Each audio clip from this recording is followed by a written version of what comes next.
Hey everyone, welcome back to the channel. Today we're ditching the dirty jobs and checking out something really cool, sumo wrestling. Now this isn't some backyard brawl. Sumo is a huge deal in Japan. It's their national sport, with tons of history, religious meaning, and serious competition. We're talking about giant athletes, some weighing over 600 pounds, going head-to-head in a special ring. The ground shakes, the crowd goes wild, and you can feel the excitement in the air. But it's not just about being strong. Sumo wrestlers called rikishi give their lives to this sport. They follow a strict lifestyle and ancient traditions. Imagine intense training, special food, and even special hairstyles. Training starts early in the morning with rigorous exercises like shiko, where they lift their legs high and stomp down to build strength and balance. Senior wrestlers play a crucial role, mentoring the juniors and guiding them through the demanding routines. They practice suriashi, a sliding step to improve footwork, and butsukari, a pushing drill to enhance power and technique. It's a peek into a culture that values discipline, respect, and being the best you can be.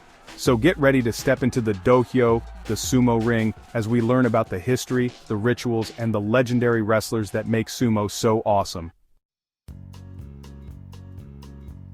To really get sumo, we gotta go way back to ancient Japan.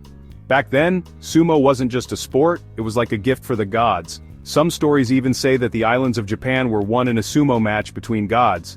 These early matches were wild, with no rules, and sometimes someone even died.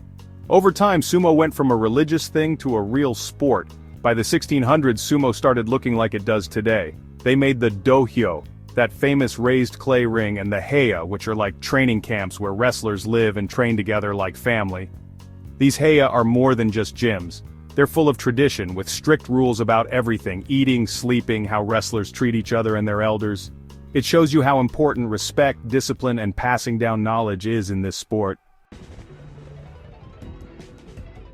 Okay, let's talk rules. Sumo is pretty simple. Push your opponent out of the ring, or make them touch the ground with any part of their body except their feet. Sounds easy, right? Well, these matches are super fast. These athletes are crazy strong, and they use all sorts of techniques. Sumo wrestlers train for years, learning how to throw, trip, and push their opponents. Their training includes intense strength drills, precise footwork exercises, and rigorous sparring sessions. Mental preparation is crucial too. Wrestlers meditate to stay focused and engage in pre-match rituals like staring contests and foot stomping. They study each other meticulously, analyzing footage to find weaknesses and strategize their moves. But sumo isn't stuck in the past. Even though they love their traditions, they've adapted to the modern world. We're seeing wrestlers from other countries bringing new styles and techniques. They're also thinking more about safety, trying to prevent injuries and make sure wrestlers are healthy. Sumo is finding ways to change with the times while keeping its heart and soul. Don't forget to like, comment, and subscribe for more amazing content on sumo wrestling. Sumo has its heroes like Hakuho, who many believe is the greatest sumo wrestler ever, with a record-breaking number of wins. Or Chiyonofuji, famous for his strength and skill, who was the champ in the 1980s.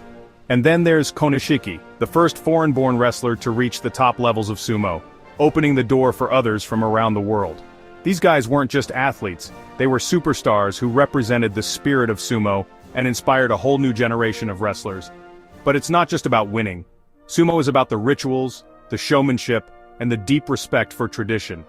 Before each match, the wrestlers clean the ring with salt, stomp their feet to scare away bad spirits, and do a special clashing ritual with their chikara mizu, or power water. It reminds everyone that sumo is more than a sport, it's a cultural experience. So, what's next for sumo? Like any sport, it has its challenges. Keeping its traditions alive in a world that's always changing, getting new fans excited about sumo, and dealing with injuries and making sure wrestlers stay healthy, these are all things the sumo world is working on.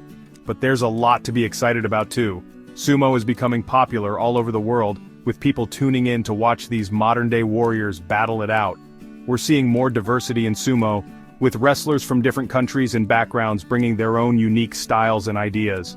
And who knows what cool things will happen in the future. One thing's for sure, sumo will keep changing, adapting, and amazing crowds for years to come. It's a sport that reminds us how powerful traditions can be, how important discipline is, and how exciting it is to watch amazing athletes do their thing. So if you ever get the chance, check out a sumo match. You might just be surprised by what you find. If you enjoyed this journey through the world of sumo, share this video with your friends and stay tuned for more.